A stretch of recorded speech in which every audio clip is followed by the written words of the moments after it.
Hello everyone, welcome to the channel study with Pooja. Video में करेंगे आगे के जो कुछ क्वेश्चंस हैं मास्टर लेक्चर कैडर 2021 के जो क्वेश्चन पेपर था उसके। तो पिछली वीडियोस जो हैं वो आप इसके डिस्क्रिप्शन में लिंक दिया हुआ है, आप वहाँ से चेक कर सकते हो। The first question, which layer of microsporangium provides nutrition to the developing pollen grain. के जो पॉलन ग्रेन डेवलप कर रहा होता है उसमें उसको नरिशमेंट प्रोवाइड करने के लिए, न्यूट्रिशन प्रोवाइड करने के लिए माइक्रोस्पोरेंजियम के आसपास कौन सी ऐसी लेयर है जो उसको न्यूट्रिशन प्रोवाइड करेगी। ठीक है, तो अगर हम जो एंथर होता है उसका इस तरह से, ठीक है, स्ट्रक्चर बना के देखें तो कुछ ऐसे करके स्ट्रक्चर बनता है। ठीक है, तो इसमें ये लेयर्स बताई हुई हैं। ठीक है, ये लेयर्स प्रेजेंट होती हैं। ठीक है, तो जैसे अंदर यहाँ पे पॉलन सैक होते हैं जहाँ पे पॉलन ग्रेन्स प्रेजेंट होते हैं।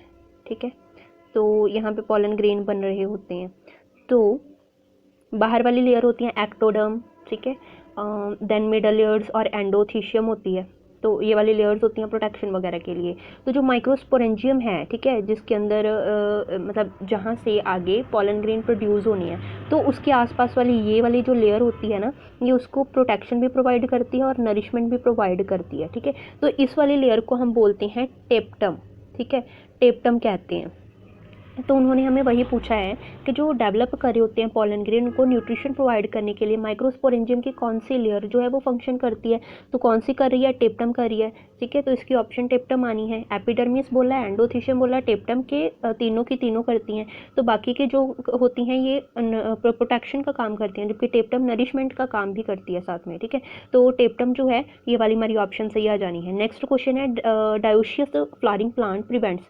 कि जो डायोशियस फ्लावरिंग प्लांट होता है वो किस चीज़ को रोकता है, उसमें क्या चीज़ नहीं होती है। डायोशियस क्या होता है? डाई मीन्स टू, कि वो प्लांट जिसमें कि टू क्या है, टू गैमेट ही होंगे या टू ऑर्गन्स होंगे, है ना। जैसे एंड्रोशियम और गाइनोशियम। ठीक है, एंड्रोशियम मतलब मेल और गाइनोशियम मतलब फीमेल पार्ट। तो ऐसा प्लांट जिसमें कि मेल पार्ट और फीमेल पार्ट दोनों ही अलग अलग प्लांट के ऊपर हैं। ठीक है, तो ऐसे प्लांट को, ऐसे फ्लावरिंग प्लांट को हम डायोशियस प्लांट बोलते हैं। डाई मतलब दोनों दो हैं और दोनों अलग अलग प्लांट पे हैं, तो फ्लावर वगैरह, तो उसको हम डायोशियस फ्लावरिंग प्लांट बोलते हैं। तो इसमें क्या नहीं होता, क्या प्रिवेंट करता है, ये क्या रोकता है?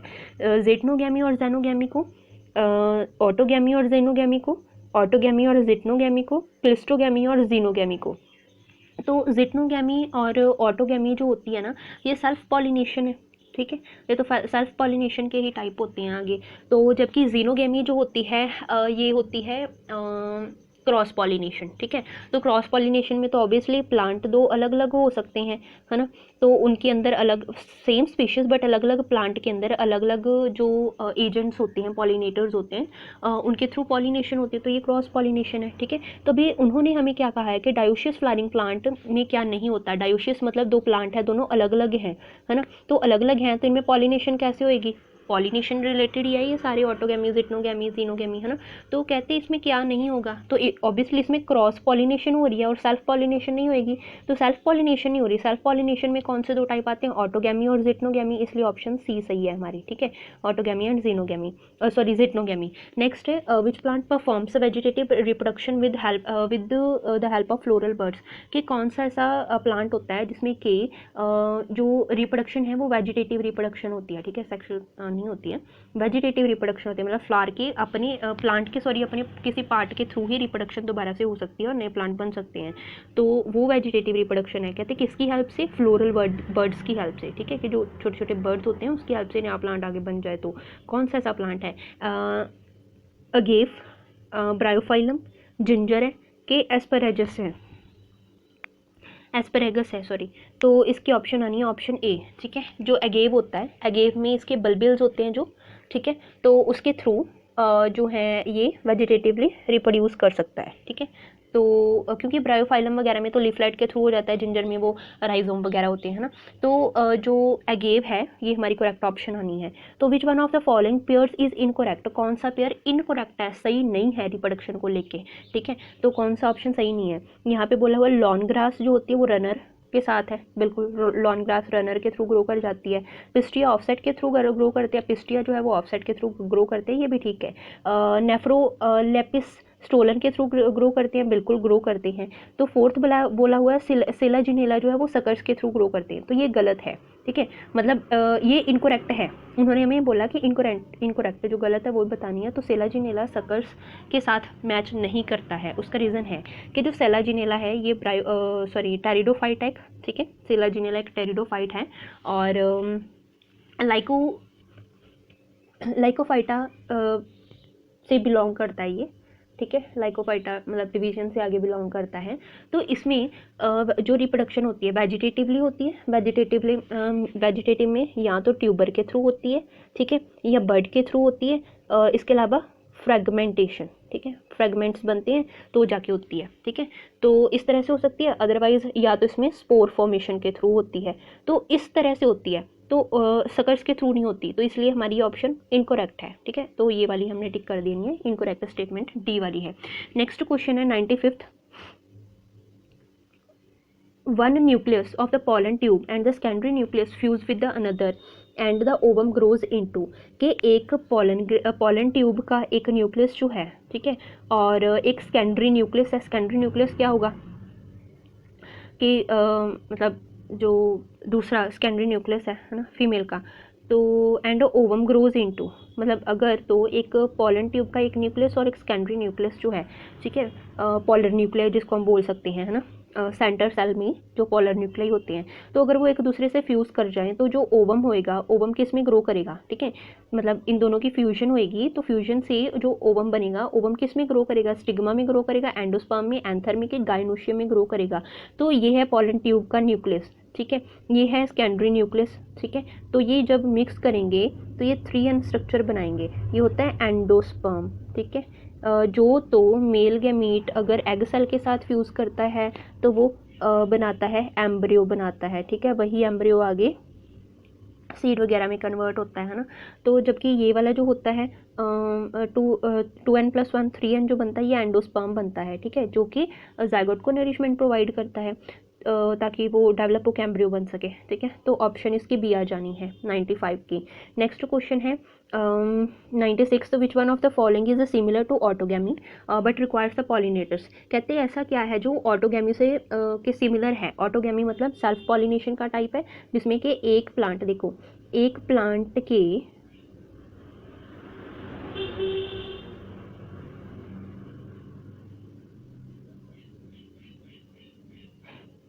प्लांट के जो पॉलन ग्रेन है वो उसी के फ्लावर के अंदर स्टिग्मा तक चले गए, ये होती है सेल्फ पॉलिनेशन की ऑटोगैमी।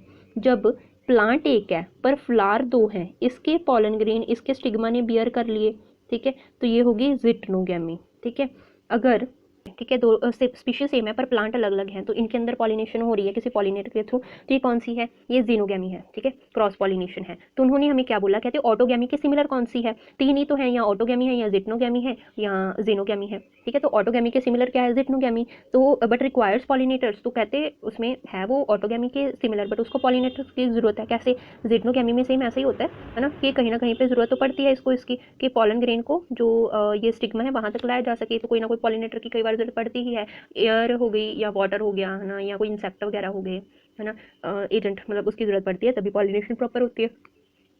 तो ये जिटनोगैमी में हो रहा है, जीनोगैमी में नहीं हो रहा, ऑटोगैमी में भी नहीं हो रहा, जिटनोगैमी में हो रहा है। तो जिटनोगैमी, क्लिस्टोगैमी, एपोगैमी में, जीनोगैमी में, देन जिटनोगैमी में, ठीक है। नेक्स्ट क्वेश्चन है विच one of the following fruits is produced by parthenocarpy. Parthenocarpy से कौन सा फ्रूट प्रोड्यूस करवाया जा सकता है, पहले तो पता होना चाहिए पार्थिनोकार्पी क्या है। पार्थिनोकार्पी वो प्रोसेस होती है जिसमें कि फ्रूट फॉर्म होता है, ठीक है, फ्रूट तो बना बट कैसे, विदाउट फर्टिलाइजेशन, ठीक है, विदाउट फर्टिलाइजेशन, ये फर्टिलाइजेशन हुई नहीं, फ्रूट ऐसे ही बन गया।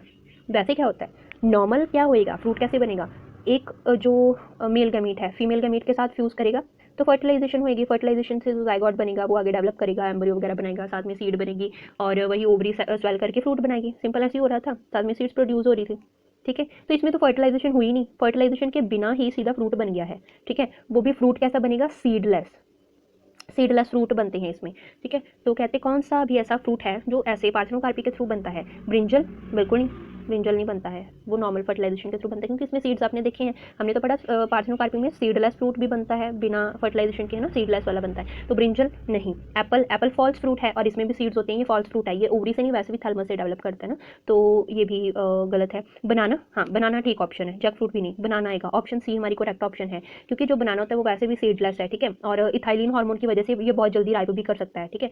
तो जो फर्टिलाइजेशन की हम बात करें ना कि फर्टिलाइजेशन हुई नहीं और उसके बिना सीधा ही फ्रूट बन गया, तो इसमें जो ये प्लांट हार्मोन्स होते हैं इनका कुछ हद तक रोल होता है, ठीक है, कि हार्मोन अगर उसको मिल जाए तो वो फर्टिलाइजेशन के बिना ही जल्दी मतलब फ्रूट जो है वो बन सकता है, ठीक है, फर्टिलाइजेशन के बिना, वो भी सीडलेस, तो वो पार्थेनोकार्पी में आता है बनाना, ठीक है। नेक्स्ट क्वेश्चन है 98th, the process of formation of seeds without fertilization in the flowering plant is known as, कि अगर फ्लावरिंग प्लांट्स में बिना फर्टिलाइजेशन के सीड फॉर्म हो जाए तो ऐसे प्रोसेस को हम क्या कहेंगे, ठीक है, इसको हम क्या बोलेंगे, बडिंग बोलेंगे, नहीं बडिंग नहीं बोलते, इसको हम बोलते हैं एपोमिक्सिस, ठीक है, जो है ये एक तरह की एसेक्सुअल रिप्रोडक्शन में आती है, ठीक है, एसेक्सुअल रिप्रोडक्शन में इसमें क्या होता है कि जो मतलब आसपास के सेल्स होते हैं ना एम्ब्रियो सैक के अंदर के अलावा, जो आसपास के सेल्स होते हैं कई बार वो जो हैं वो डेवलप कर जाते हैं और एम्ब्रियो की फॉर्म में डेवलप हो जाते हैं, ठीक है, तो बिना फर्टिलाइजेशन के वो एम्ब्रियो की फॉर्म में डेवलप हो गए तो उसी से सीड बन जाती है। In the breeding experiment to select the male plant is diploid and female plant is tetraploid, ठीक है, मेल प्लांट क्या है, डिप्लॉइड है, 2n है, ठीक है, जो तो हमें फीमेल प्लांट बताया वो टेट्राप्लॉइड है, यानी कि मियोसिस करेगा, मियोसिस करके ये मियोसिस करेगा तो एन बना देगा, वो भी 2 मेल गैमीट बनेंगे एन करके, है ना, इसमें जो गैमीट बनेंगे उसमें 2n स्ट्रक्चर होएगा, ठीक है, ऐसे ही करके होएगा, ठीक है, 2n बनेगा, तो कहते ये टेट्राप्लॉइड था, ठीक है, तो प्लॉइडी क्या होगी एंडोस्पर्म की, अगर डबल फर्टिलाइजेशन होती है तो एंडोस्पर्म की हमें बतानी है। एंडोस्पर्म में क्या होता है, एंडोस्पर्म में क्या होता है, एंडोस्पर्म में तो 2 पोलर न्यूक्लियस हैं 2n वाले, एंडोस्पर्म में मतलब जो एम्ब्रियो सैक है, एम्ब्रियो सैक के ये वाले एंटीपोडल सेल और सिनर्जिड्स, ये सिनर्जिड और एंटीपोडल सेल बन गए, बीच में जो पोलर न्यूक्लियस हैं यहाँ पे, ठीक है, ये 2n एक ही 2n है ये, क्योंकि टेट्राप्लॉइड है, ठीक है, टेट्राप्लॉइड में सब अगर डिवीजन होएगी तो 2n करके ही बनेंगे, 4n है तो अगर 2n होता है, हम ऐसे पढ़ते हैं ना 2n होता है तो हैप्लॉइड फॉर्म में चला जाता है, ये तो हमारे पास टेट्राप्लॉइड है तो 2n फॉर्म में चला गया, तो इसका मतलब जो पोलर न्यूक्लियस है वो क्या है, 2n फॉर्म में है, ठीक है, तो अगर इनकी फ्यूजन कराएं, ठीक है, यहाँ से एक मेल गैमीट ले लो n फॉर्म में, यहाँ से पोलर न्यूक्लियस में क्या है 2n है, मतलब 4n ये है, ठीक है, चाहे आप सीधा 4n ही लिख दो, ठीक है, तो n + 4n क्या हो गए 5n हो गए, तो इसको हम क्या बोलेंगे, इसको हम क्या बोलेंगे, हैप्लॉइड, डिप्लॉइड, ट्राइप्लॉइड, ठीक है, ट्रिप्लॉइड जिसको बोलते हैं, टेट्राप्लॉइड या पेंटाप्लॉइड, तो ये तो बना हमारे पास 5 का होते हैं पेंटाप्लॉइड, ठीक है, तो हमारी ऑप्शन आएगी पेंटाप्लॉइड, प्लॉइडी क्या होगी पेंटाप्लॉइड, डिप्लॉइड, ट्रिप्लॉइड, टेट्राप्लॉइड के पेंटाप्लॉइड, ऑब्वियसली पेंटाप्लॉइड आएगी। Fluidity of plasma membrane increase with increasing, कि अगर हमें प्लाज्मा मेम्ब्रेन की फ्लूइडिटी बढ़ानी है तो कैसे बढ़ाएंगे, किस तरह से बढ़ेगी प्लाज्मा मेम्ब्रेन की फ्लूइडिटी, ठीक है, क्या चीज़ बढ़ाएंगे तो इसकी फ्लूइडिटी बढ़ जाएगी, अनसैचुरेटेड फैटी एसिड मेम्ब्रेन के अंदर बढ़ाओगे, सैचुरेटेड फैटी एसिड बनाओगे, ग्लाइकोलिपिड बनाओगे, कंटेंट बना दोगे या फोस्फोलिपिड कंटेंट जो है वो मेम्ब्रेन में आ जाएगा तो फ्लूइडिटी बढ़ जाएगी इसकी, तो इसकी हमारी ऑप्शन आनी है ऑप्शन ए, कि आप अनसैचुरेटेड फैटी एसिड्स को मेम्ब्रेन के अंदर बढ़ा दोगे, ठीक है, तो वो उसकी जो है प्लाज्मा मेम्ब्रेन की वो फ्लूइडिटी बढ़ जाएगी, ठीक है, तो ए ऑप्शन आ जानी है अनसैचुरेटेड फैटी एसिड मेम्ब्रेन में बढ़ाने से। Which of the following statement is true about cell theory, cell theory को लेके कौन सी चीज़ सही है, ठीक है, सही है वो बतानी है। Cell theory doesn't apply on fungi, कि सेल थ्योरी फंजाई पे डेवलप नहीं अप्लाई नहीं होएगी, doesn't apply on virus, doesn't apply on algae या doesn't apply on microbes, cell theory किस पे अप्लाई नहीं करती, यूकैरियोट प्रोकैरियोट पे तो करती है, फंजाई पे भी करेगी, एल्गी पे भी और माइक्रोब्स पे भी करेगी, वायरस पे अप्लाई नहीं होती है सेल थ्योरी, ठीक है, क्योंकि cell theory pre existing cell वाला हमने पढ़ा था कि प्री एग्जिस्टिंग सेल से सेल डेवलप करता है ना, देन जो ये फंडामेंटल और स्ट्रक्चरल यूनिट है ऐसा करके पढ़ते हैं सेल थ्योरी वगैरह में, ठीक है, क्राइटेरियाज वायरस पे ये पूरे नहीं आते हैं सेल थ्योरी के, ठीक है, तो इसलिए सेल थ्योरी जो है वो वायरस पे अप्लाई नहीं होती, ठीक है, क्योंकि वायरस जो होते हैं उनका जेनेटिक मटेरियल आरएनए वगैरह होता है वो तो बहुत जल्दी मतलब चेंज हो जाते हैं, मुटेट कर जाते हैं, ठीक है, स्ट्रेन्स अपनी चेंज कर लेते हैं, कॉम्पोजिशन उनकी बहुत जल्दी चेंज हो जाती है, लाइफ स्पैन उनकी थोड़े टाइम की होती है, बदल जाते हैं वो,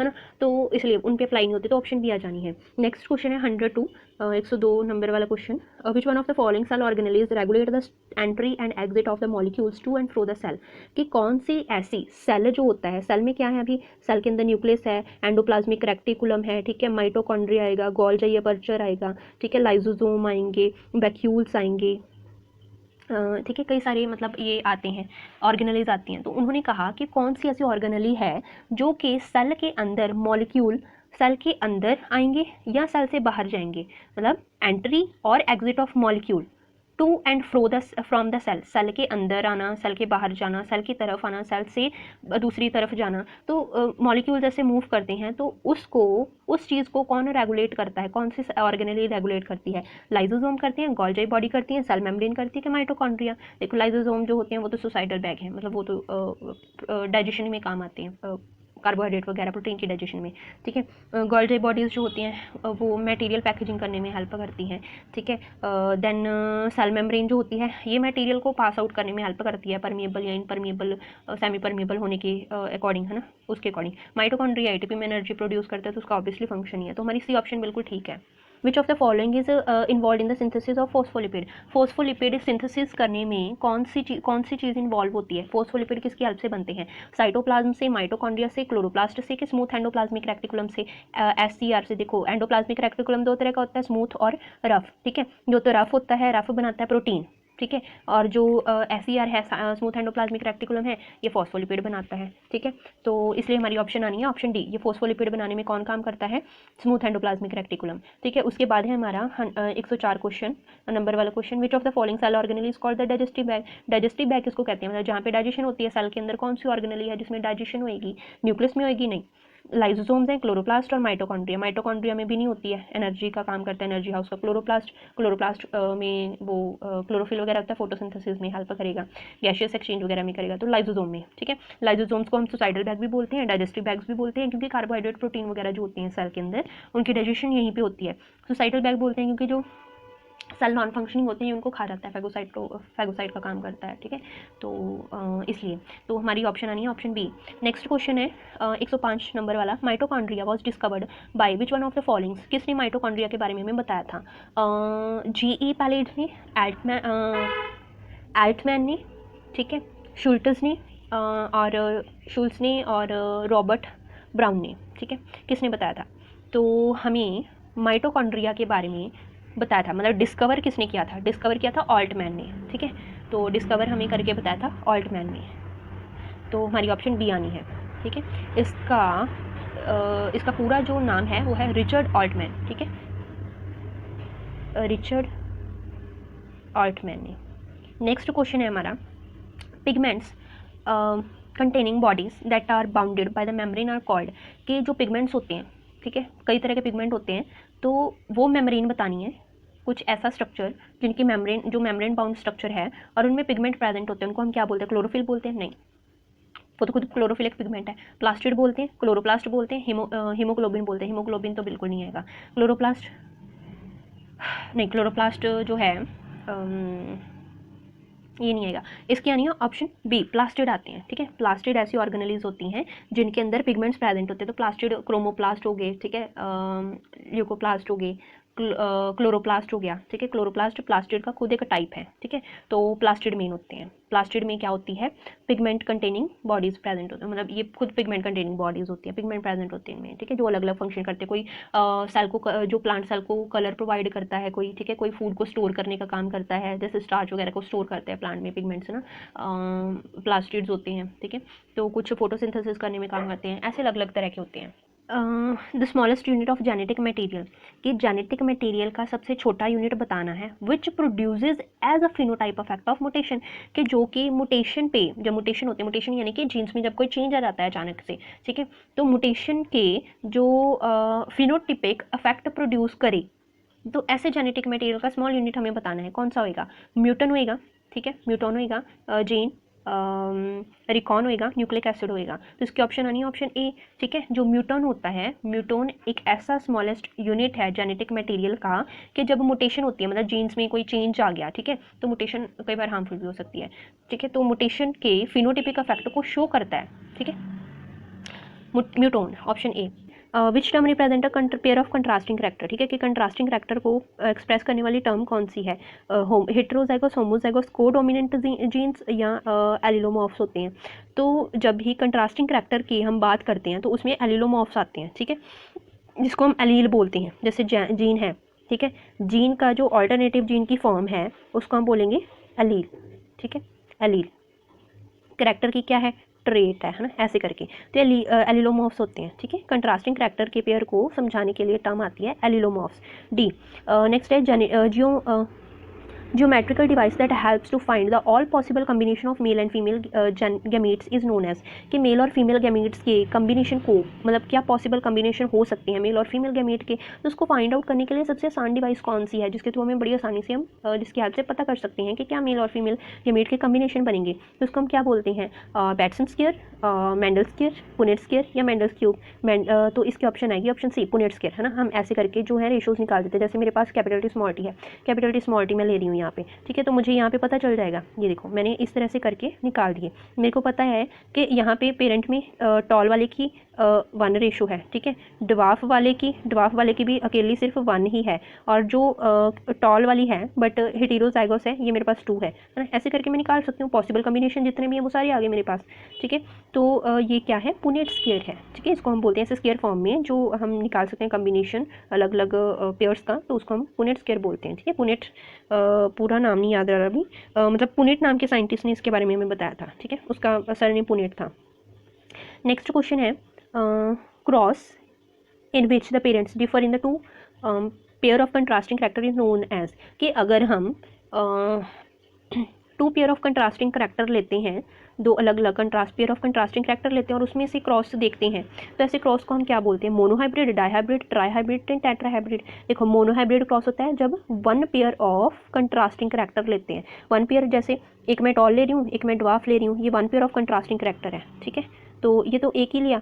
अगर मैं 2 पेयर ऑफ कंट्रास्टिंग करैक्टर लेती हूँ, डाई का मतलब 2, जिसमें 2 पेयर ऑफ कंट्रास्टिंग करैक्टर है, जैसे सीड का कलर है, सीड की शेप ले लो, ठीक है, सीड का कलर ले लो, ठीक है। सीड की शेप या तो राउंड हो सकती है, सॉरी, या रिंकल्ड हो सकती है। सीड का कलर या येलो हो सकता है या ग्रीन हो सकता है, 2 ही हो सकते हैं, ठीक है। पी की अगर बात करें मटर की तो उसमें हम तो यही पढ़ते हैं ना, राउंड, रिंकल्ड, येलो और ग्रीन, यही पेयर होते हैं। एक पेयर ये वाला है, एक पेयर ये वाला है, ठीक है, फर्स्ट और second pair. 2 pair of contrasting character को लेके हमने किया राउंड, येलो और रिंकल्ड ग्रीन, इनको लेके हम क्रॉस निकाल सकते हैं, तो इसको बोलते हैं डाईहाइब्रिड। तो उन्होंने भी तो हमें 2 का ही पूछा है, तो 2 का होएगा तो डाईहाइब्रिड होएगा, 3 का निकालना है तो ट्राईहाइब्रिड होएगा, 4 का निकालना है तो टेट्राहाइब्रिड होएगा, ठीक है। हमें 2 का पूछा, हमने डाईहाइब्रिड बता देना है, ऑप्शन 2। नेक्स्ट क्वेश्चन है हमारा, which is the best method to determine the homozygosity and heterozygosity of the individual is, कि अगर हमें किसी भी इंडिविजुअल में हेटेरोजाइगोसिटी है या होमोजाइगोसिटी है, मतलब सिमिलैरिटी आई है, डिफरेंस उसके जाइगोट स्ट्रक्चर में, तो उसको समझना है, तो उसका कौन सा मेथड सबसे बेस्ट है, self fertilization, back cross, test cross के इन ब्रीडिंग होएगा। तो बैक क्रॉस के थ्रू हम बड़ी आसानी से समझ सकते हैं, ठीक है। बैक क्रॉस प्रोसेस में हम जो दोनों एक दूसरे के ऑपोजिट वाले हैं, ठीक है, उसकी जाइगोसिटी जो है ऑपोजिट करैक्टर्स की, वहाँ उसे जल्दी समझ सकते हैं, ठीक है। तो बैक क्रॉस आ जाना है, ऑप्शन बी। नेक्स्ट क्वेश्चन है Hammerling's experimental material to prove the nucleus as a physical basis of heredity was, कि जो ये एक्सपेरिमेंटल मटेरियल था, Hammerling's एक्सपेरिमेंटल मटेरियल, ठीक है, ये किस चीज़ को प्रूव करने के लिए था कि न्यूक्लियस जो है वो हेरिडिटी का एक फिजिकल बेस है, ठीक है। हेरिडिटी यानी कि करैक्टर्स को पेरेंट्स से नेक्स्ट जनरेशन तक लेके जाने का एक बेसिस है, फिजिकल बेस है, ज़रूरी है, ठीक है, जो फिजिकल बेस है न्यूक्लियस तो था। तो वॉज कौन सा था, न्यूरोस्पोरा, अमाइबा, एसिटेबुलेरिया या ड्रोसोफिला। तो कहाँ पे करके प्रूव किया था इसे, एसिटेबुलेरिया में, ठीक है। तो ऑप्शन सी आ जानी है, एसिटेबुलेरिया। नेक्स्ट क्वेश्चन है, incomplete dominance was first all describe in, कि जो इनकम्प्लीट डोमिनेंस होती है उसको सबसे पहले किसमें देखा गया था, ठीक है। इनकम्प्लीट डोमिनेंस का मतलब क्या होता है, जिसमें कि डोमिनेंट करैक्टर जो है वो पूरी तरह एक्सप्रेस नहीं हो पाता। जैसे हम इनकम्प्लीट डोमिनेंस, जैसे मोनोहाइब्रिड क्रॉस लेते हैं, ठीक है। मोनोहाइब्रिड क्रॉस में हमने क्या किया, ये मोनोहाइब्रिड क्रॉस में हमने इन दोनों का पेरेंट्स का क्रॉस करवाया, तो हमारे पास ये निकल आया, ठीक है। तो इसमें क्या है, ये इसको हम बोलते हैं टॉल है ये, क्योंकि जो ये वाला कैपिटल टी है वो डोमिनेंट है स्मॉल टी के ऊपर, ठीक है। स्मॉल टी जो है रिसेसिव है, कैपिटल टी डोमिनेंट है, तो डोमिनेंट अपने आप को शो करा है, तो इसको लॉ ऑफ डोमिनेंस बोल देते हैं। पर वो ऐसा हमें क्रॉस बताना है जिसमें कि कंप्लीट डोमिनेंस है ही नहीं, डोमिनेंस कंप्लीट नहीं हुई, जो डोमिनेंट है वो अपने करैक्टर को एक्सप्रेस ही नहीं कर पाया। क्यों, इसमें क्या होता है, जो पेरेंट्स हैं, ठीक है, इसको रेड कलर के फ्लावर और वाइट कलर के फ्लावर, सबसे बेसिक बात हम कर रहे हैं ये, ठीक है, बिल्कुल बेस पे। तो अगर ये रेड फ्लावर है, ये वाइट कलर के फ्लावर है, ठीक है, तो जब इनका क्रॉस करवाया गया तो क्रॉस करवाने से कैपिटल आर स्मॉल आर तो बना, ठीक है। पर जब इनके फिनोटाइप इसको देखा गया, ठीक है, तो इसका कलर ना तो रेड था ना वाइट था, क्या निकला इसका कलर पिंक, इंटरमीडिएट बना। मतलब पेरेंट्स के कैरेक्टर्स के इंटरमीडिएट, रेड और वाइट को मिक्स करने से क्या बन गया, पिंक। ठीक है, तो ना रेड बना प्रॉपर ना पिंक बना, बनना चाहिए था रेड क्योंकि कैपिटल आर स्मॉल आर है, आर डोमिनेंट होता है, बट यहाँ पे डोमिनेंट था ही नहीं, वो तो पिंक बन गया, जिसको बोलते हैं इनकम्प्लीट डोमिनेंस। ठीक है, ये फोरोकोलोक प्लांट में जिसको मिराबिलिस जलापा बोलते हैं, ठीक है, उसमें देखा गया था ये। तो मिराबिलिस जलापा, एरबिडोप्सिस थैलियाना, ठीक है, पाइसम साइटिबम, ठीक है, मटर या ट्रिटिकम एस्टिवम, ठीक है, उसमें देखा गया था। तो ऑब्वियसली मिराबिलिस जलापा में देखा गया था। ठीक है, तो इसके ऑप्शन आनी है ए ऑप्शन। ठीक है, नेक्स्ट क्वेश्चन है Creighton and McClintock provided the cytological evidence for crossing over based on the experiment in, कि किस में एक्सपेरिमेंट करके उन्होंने क्रॉसिंग ओवर के बेस पे साइटोलॉजिकल एविडेंस दी थी हमें। ठीक है, कौन सी चीज़ पे एक्सपेरिमेंट करके उन्होंने क्रॉसिंग ओवर के बेस पे, क्रॉसिंग ओवर हम पढ़ते हैं ना जेनेटिक्स में, ठीक है, टेस्ट क्रॉस वगैरह के बाद हम ये भी पढ़ते हैं क्रॉसिंग ओवर, देन लिंकेज वगैरह के बारे में पढ़ते हैं। तो कहते हैं क्रॉसिंग ओवर का एक्सपेरिमेंट किस पे हुआ था, मेज पे, राइस पे, पी या अरेबिडोप्सिस पे। ठीक है, तो ये एक्सपेरिमेंट हुआ था मेज़ के ऊपर, मक्खी। ठीक है, मेज़ के ऊपर हुआ था, ऑप्शन ही आ जानी है हमारे पास। नेक्स्ट क्वेश्चन है who amongst the following scientist develop the cytochemical technique for the detection of DNA, कि डीएनए को डिटेक्ट करने के लिए जो साइटोकेमिकल टेक्निक फाइंड की थी जिस साइंटिस्ट ने, वो साइंटिस्ट कौन से थे, फ्यूलगन और रोजनबेक, वाटसन क्रिक ने, बीडल टैटम ने और नोल और रस्का ने। तो ये बताया था, देखो वाटसन क्रिक ने नहीं बताया था, वाटसन क्रिक ने तो डीएनए का डबल हेलिकल स्ट्रक्चर में बताया था। ठीक है, तो डीएनए की डिटेक्शन करने के बारे में बताया था फ्यूलगन ने और रोजनबेक ने। ठीक है, ऑप्शन ए आ जानी है इसकी, तो ऑप्शन ए जो है वो करेक्ट ऑप्शन है इसकी। ठीक है, नेक्स्ट क्वेश्चन पे आते हैं। Origin of species was written by, origin of species किसने लिखा था, ओरिजिन ऑफ स्पीशीज किसने लिखी थी बुक, तो ऑपेरिन ने। ठीक है, ऑपेरिन ने लिखी थी, लिमार्क ने बताई थी, विस्मैन ने बताई थी या डार्विन ने बताई थी। तो ये हमें बताई थी चार्ल्स डार्विन ने। ठीक है, चार्ल्स डार्विन ने बड़ी चीज़ों के ऊपर आजमाया, दिमाग आजमाया। ठीक है, तो उसने हमें ये थ्योरी स्पीशीज़ के बारे में, ओरिजिन ऑफ स्पीशीज़ के बारे में हमें डार्विन ने बताया था। तो इसकी आ जानी है डी ऑप्शन आ जानी है। नेक्स्ट है according to the new Darwinism, ठीक है, जो न्यू डार्विनिज्म थ्योरी थी उसके according natural selection operate through, जो नेचुरल सिलेक्शन है वो किसके थ्रू ऑपरेट होती है, किसके थ्रू फंक्शन करती है, फाइटिंग बिटवीन ऑर्गेनिज्म, कि ऑर्गेनिज्म के बिटवीन जो फाइटिंग होती है, कंपटीशन होता है उसके बेस पे नहीं, वेरिएशन के बेस पे नहीं। ठीक है, किलर वीकर ऑर्गेनिज्म, के जो वीक ऑर्गेनिज्म है उसको मार के खुद जो स्ट्रॉन्ग वाला है वो सर्वाइव कर जाएगा। इस बेस पे न्यू डार्विनिज्म ने नेचुरल सिलेक्शन का बताया था कि डिफरेंशियल रिप्रोडक्शन के बेस पे बताया था। तो डिफरेंशियल रिप्रोडक्शन के बेस पे हमें बताया था। ठीक है, तो फर्स्ट ऑप्शन भी गलत है, सेकंड भी गलत है, थर्ड भी गलत है, फोर्थ बिल्कुल सही है। डिफरेंशियल रिप्रोडक्शन न्यू डार्विनिज्म में इस चीज़ के ऊपर नेचुरल सिलेक्शन को ऑपरेट किया था। ठीक है, नेक्स्ट क्वेश्चन है in which of the following condition the gene ratio remain constant in the species, कि कौन सी ऐसी कंडीशन है जिसमें कि एवोल्यूशन के अकॉर्डिंग जो स्पीशीज़ की जो रेशो है, जीन रेशो, वो हमेशा कांस्टेंट ही रहती है, चेंज नहीं होती, ना बढ़ती है ना कम होती है, कांस्टेंट हो जाती है। किस में पढ़ते हैं हम, जीन फ्लो में पढ़ते हैं, म्यूटेशन में पढ़ते हैं, रैंडम मेटिंग में पढ़ते हैं, कि सेक्सुअल सिलेक्शन में पढ़ते हैं। तो ऑब्वियसली हम इसको रैंडम मेटिंग के ऊपर पढ़ते हैं। ठीक है, जो रैंडम मेटिंग होती है उसके उसमें हम इसके बारे में डिस्कस करते हैं कि जो जेनेटिक रेशो होती है वो कांस्टेंट फॉर्म में होती है। ठीक है, स्पीशीज़ के अंदर इस कंडीशन में, तो रैंडम मेटिंग सी ऑप्शन इसकी आ जानी है। ठीक है, 118 वाले की।